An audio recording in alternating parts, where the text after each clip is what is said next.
Hi, everyone. Judge Andrew Napolitano here for Judging Freedom. Today is Thursday, August 14th, 2025. Professor John Mearsheimer joins us now. Professor Mearsheimer, thank you very much for accommodating my schedule today.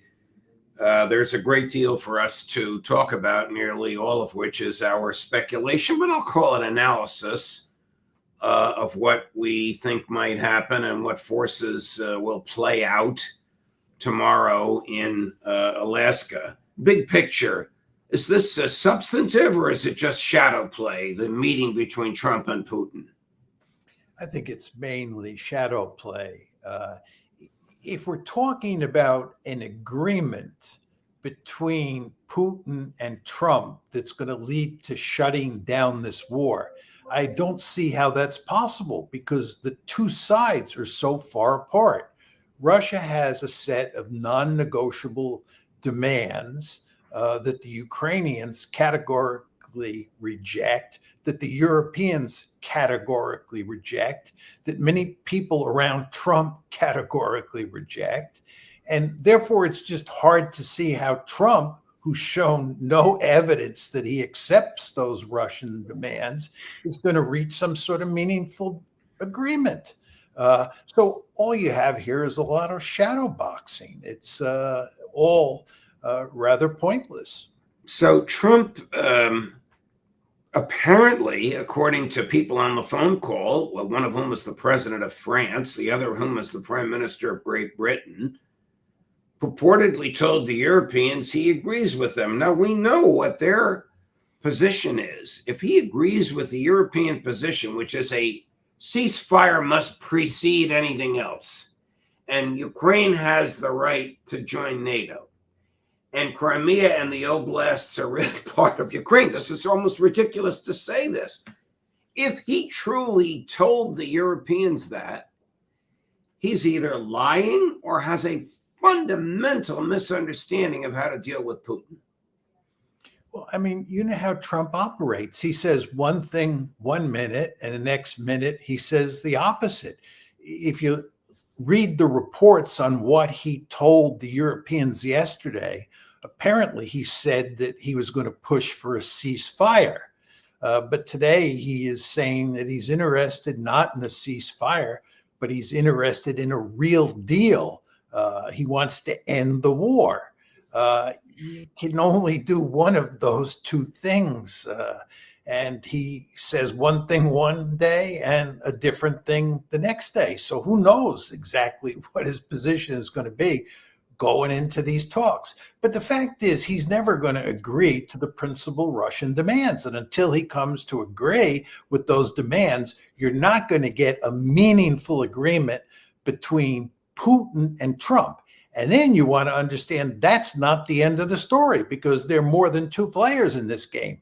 The other two players are the Ukrainians and the Europeans. And even if Trump and Putin were to agree, the other two wouldn't agree with the deal that the two of them worked out. Yesterday, he threatened Russia. Now, I don't know if this is a serious threat. I'll play it for you.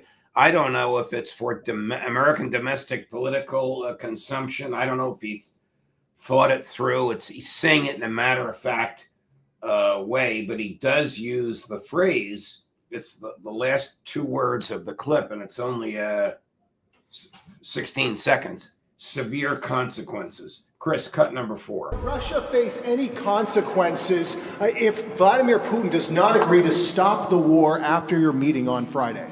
Yes, they will. Yeah. What will the consequences there will be be? consequences. Sanctions, tariffs? There will be, I don't have to say, there will be very severe consequences. How does the Kremlin view a statement like that? The same way you and I do, as not very serious and indicative of the fact that he's all over the map. Let's just talk about why we're having this meeting, right? 2 weeks ago, nobody thought a meeting like this was possible because the two sides were miles apart. So the question you want to ask yourself is, why are we having this meeting tomorrow? And the answer is that Trump had previously threatened to levy secondary sanctions on Russia, which meant that India and China, in all likelihood, would be clobbered. And that was going to happen on August 8th. But as we inched towards the August 8th date, he came to realize that he did not want to do that. So he sent Steve Witkoff scurrying off to Moscow to ask Putin to have this meeting. It came out of nowhere. Putin, of course, agreed to the meeting because he understood the pickle that Trump was in. So we get the meeting, and on August 8th, there were no secondary sanctions. So Trump solved the problem. But here he is in the clip that you just showed talking about sanctions again. He just gotten out of the pickle, and now he's getting back into the pickle.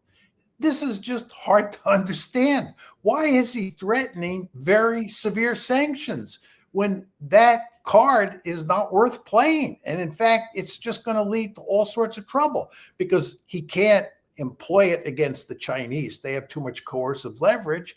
The Indians have told him that they will not play along.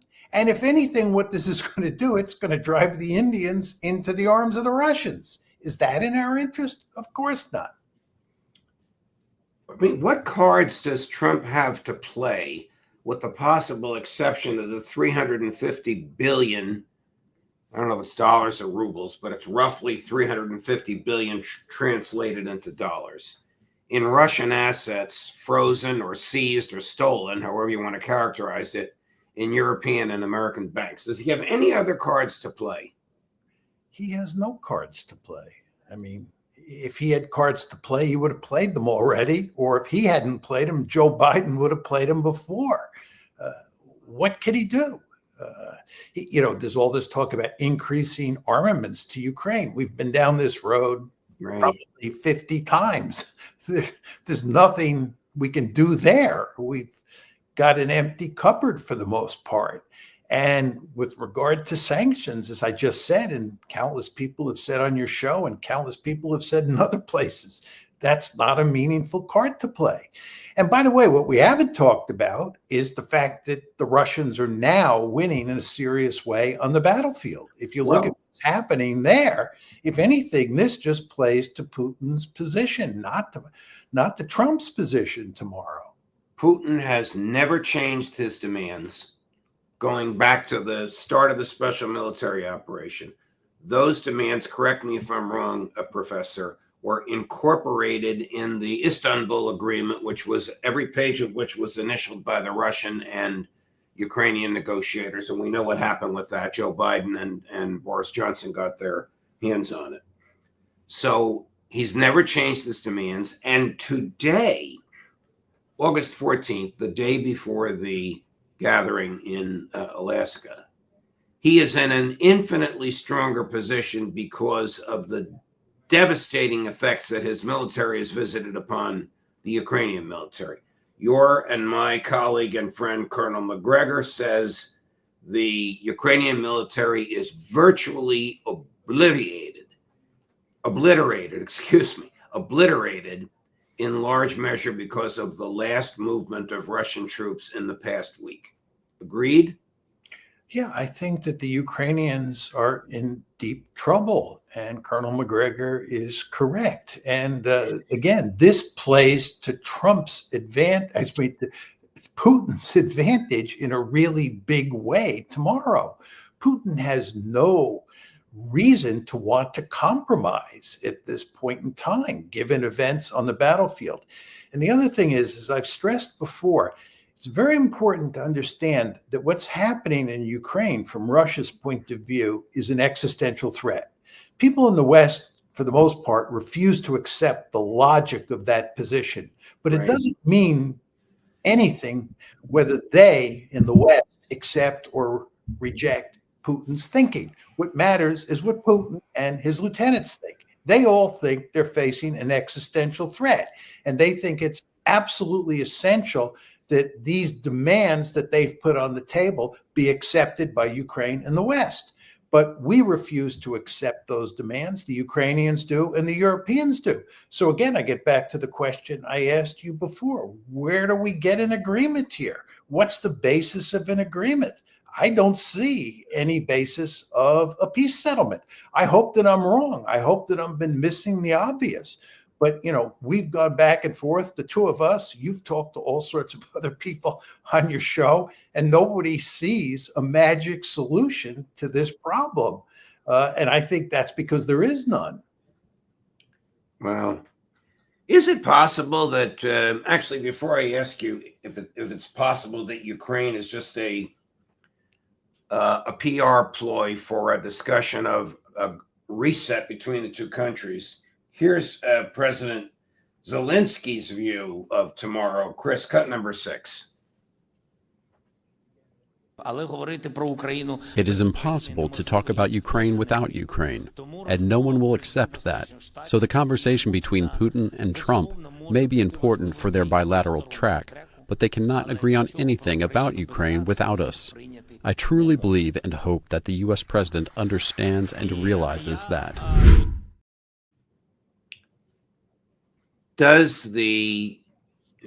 Is Trump under pressure from neocons somehow to say to Putin, you got to give up Crimea and you got to give up the Oblast? Or does Trump and do even the neocons around him understand that such a statement out of Trump's mouth would probably result in Putin getting on his plane? Putin won't get on his plane. He's much too smart for that. Putin understands that this is a wonderful opportunity for him to look like a real diplomat, to not look like the warmonger that the West portrays him to be, and to go and to talk to Trump and to emphasize how much he is interested in peace, and to talk about a broader security arrangement in Europe that will produce a peaceful Europe, to talk about how U.S.-Russian relations could improve in this way and that way. So this is all to his advantage. And I would also note that he is setting foot in the United States. He is landing in the United States. And this is a symbolic move. It gives him a certain amount of legitimacy to come to the United States to talk to President Trump. So he really has nothing to lose tomorrow. And we've seen enough of him to know that he's a very sophisticated strategist. He's a very sophisticated diplomat, whether you agree with what he's doing or not. He's not the kind of person you want to give an opportunity to demonstrate how reasonable he is and how smart he is. And of course, that's exactly what's going to happen tomorrow. And will more than just the two of them be talking? I mean, you really can't compare these two. You give me your opinion of them. Will Sergei Lavrov, the Russian foreign minister, and Marco Rubio, the American Secretary of State, be speaking? I wouldn't be surprised if there's some of that. But as you know, whenever Donald Trump is involved, he sucks all the oxygen out of the air. He dominates. And it will not only be President Trump who's dominating tomorrow, will be President Putin as well. I mean, these are two world historical figures, and they're used, to commanding the stage. And I think they will both clearly dominate. How do you compare Lavrov and Rubio? Bambi versus Godzilla.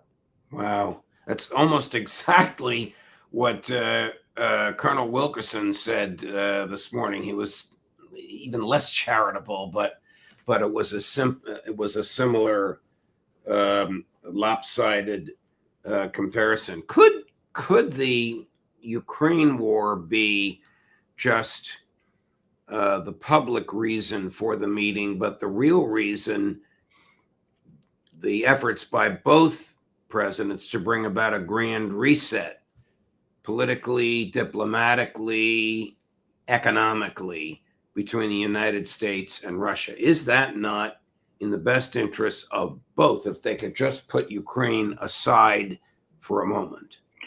I'll make 2 points on that. One, I do think the fact that they will not be able to come up with a meaningful agreement in terms of the Ukraine war will push them in the direction that you described.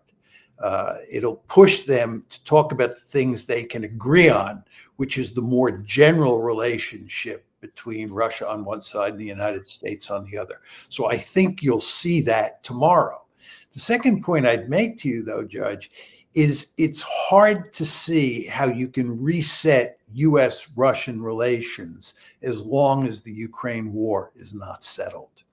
And you want to think about where this train is headed, because it's quite clear that the Ukrainian military cannot hang on that much longer. Witness what you just said about Colonel McGregor's views.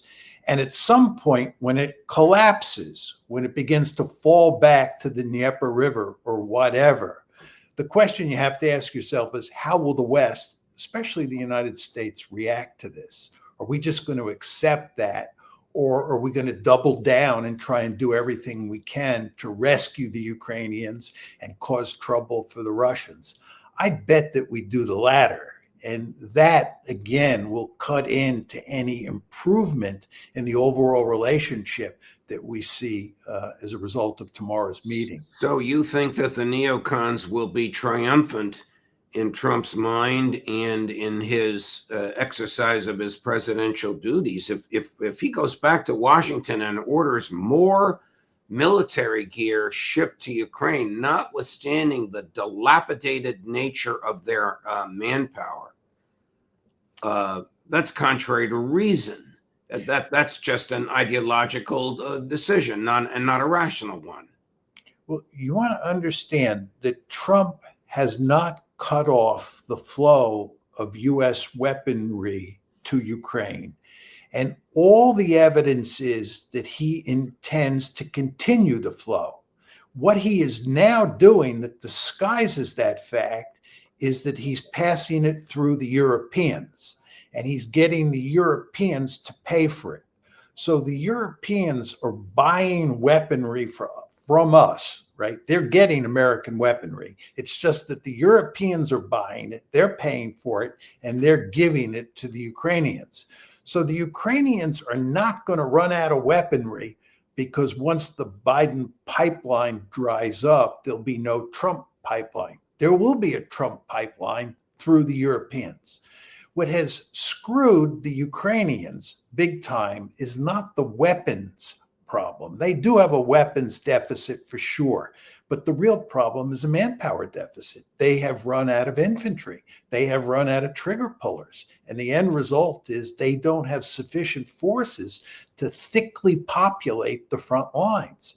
When you're in a war of attrition and you have two armies standing toe to toe, if you're the defender like the Ukrainians are, you have to thickly populate the front lines. You have to have lots of troops up there to parry the offensives by the Russians.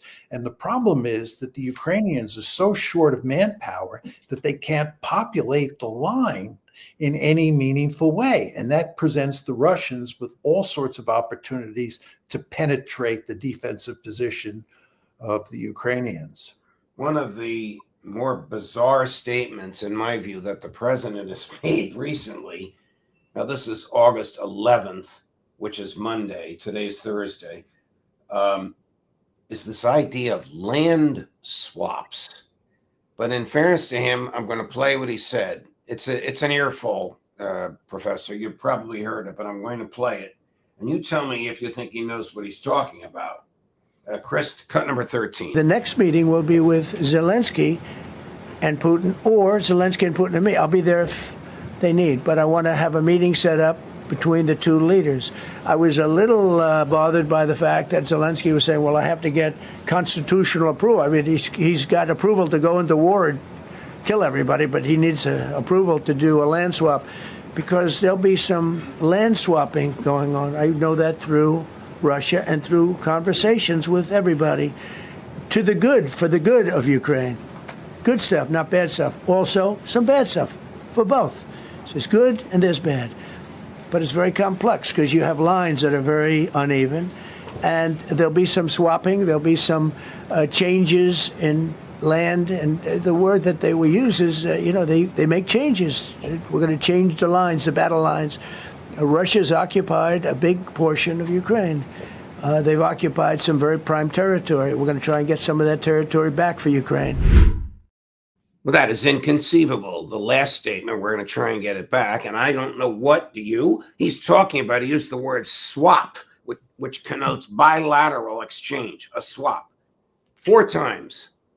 My first point to you was going to be the point you just made. What is he talking about? I mean, there's never any specificity when he talks or when others in the West talk about these sorts of things. Please tell me what these land swaps look like. The key question on the table is whether or not Trump is going to accept the Russian demand that those 4 oblasts that they now partially control and Crimea will be part of a greater Russia. That's the question on the table.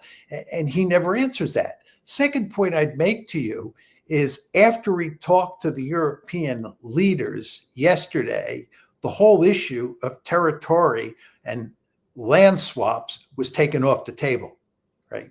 He made it clear to the Europeans that they were not going to talk about land swaps unless the Ukrainians were present at the table.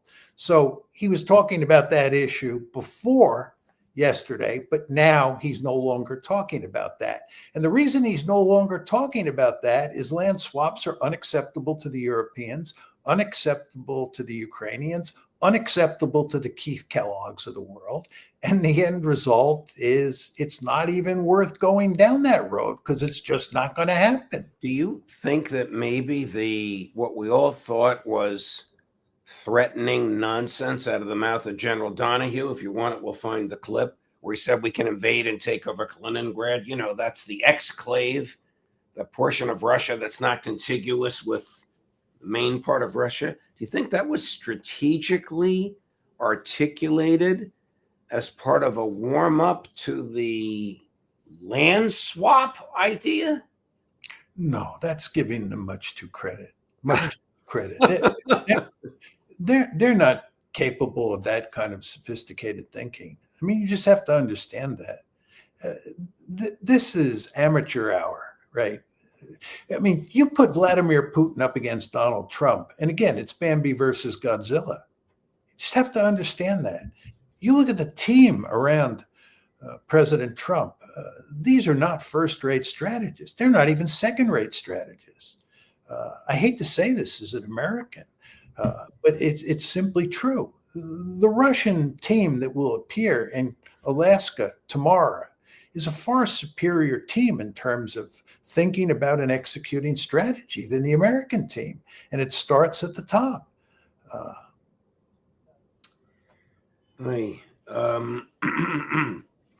So there is no land to be swapped. It's just one of his blustering statements, or he's given up on it. It was 4 days ago, and he seems to change his mind every time we hear from him. Well, the U.S. Just very quickly, the question is, if you're going to talk about land swaps, you should have talked to the Russians about it beforehand. You just don't go out and start talking about land swaps off the top of your head. Right. This is something that you talk to the Russians about, and you work out some sort of broad parameters for a deal, and then you go out and talk about it. But this is not the way it works with Donald Trump. He just says anything that comes to his mind whenever he wants. And then, as I was saying before, he'll change his mind an hour later or a minute later. Does he have to worry about the European establishment, the American security establishment, the American deep state? These are all neocon, Lindsey Graham, Senator Tom Cotton ideologues. Of course, he has to worry about them. He had to worry about them from the very beginning. Trump was playing a very difficult hand on Ukraine and on other issues when he walked into the White House on January 20th.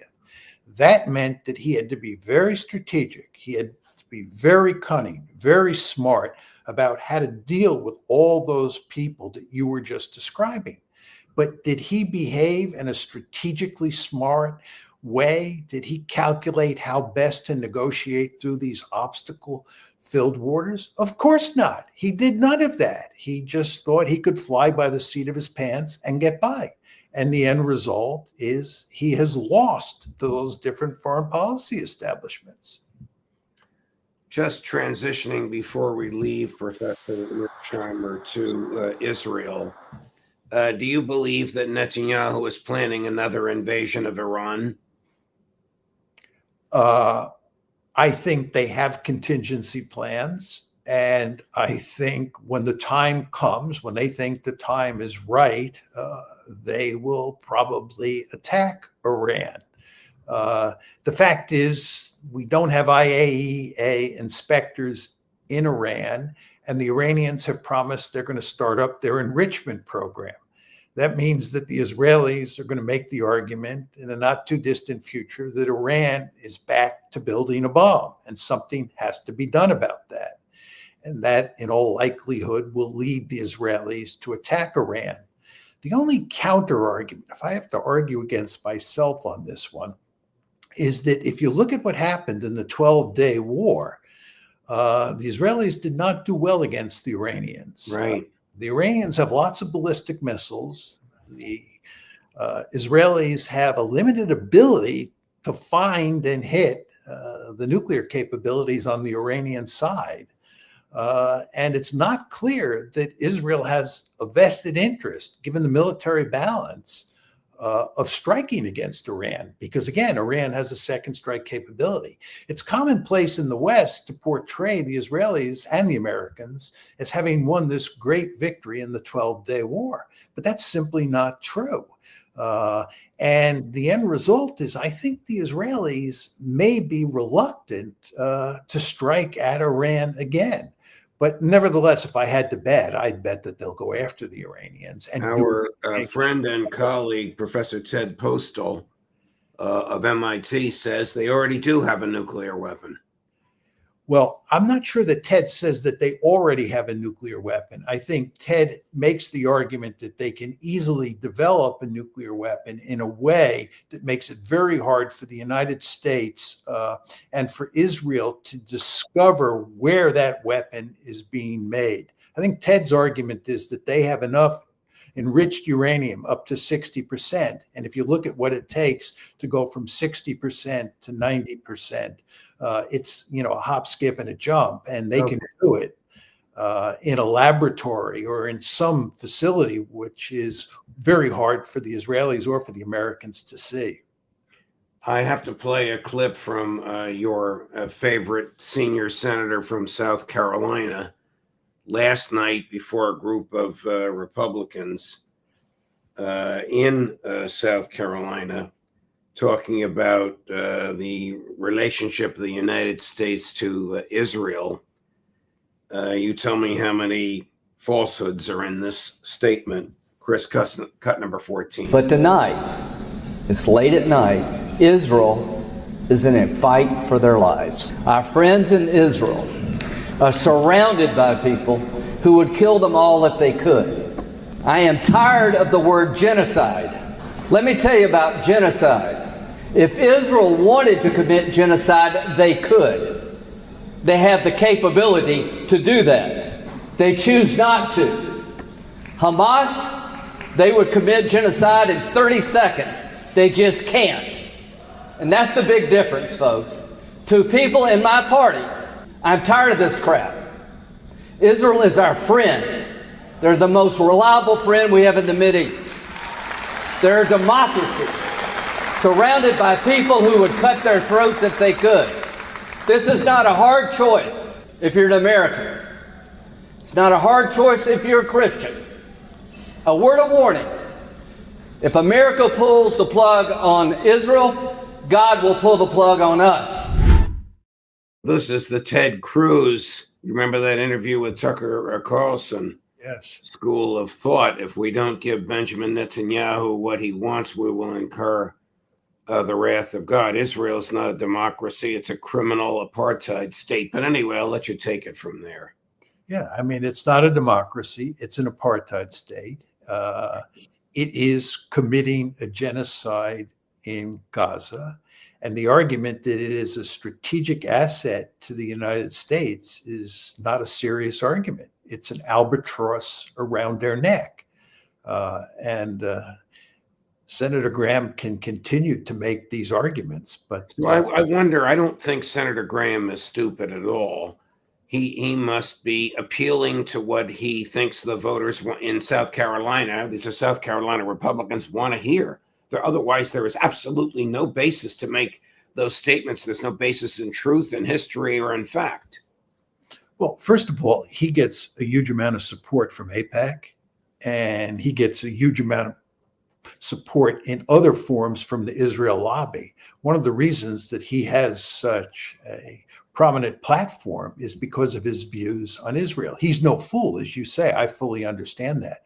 I'm not sure that all his constituents or most of his constituents in South Carolina want to hear what he has to say about Israel.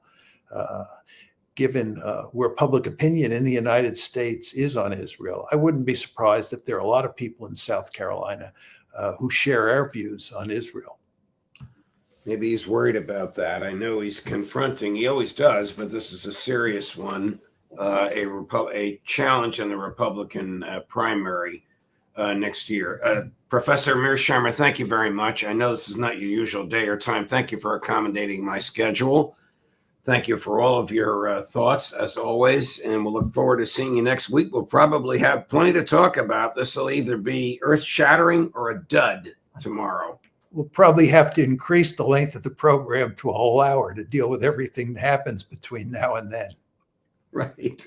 Happy to do so. Thank you, Professor. All the best. All the best to you, Judge. Thank you. And coming up tomorrow, Friday, a special Intelligence Community Roundtable with Larry Johnson and Ray McGovern at 8 o'clock in the morning Eastern Time. Judge Napolitano for Judging Freedom.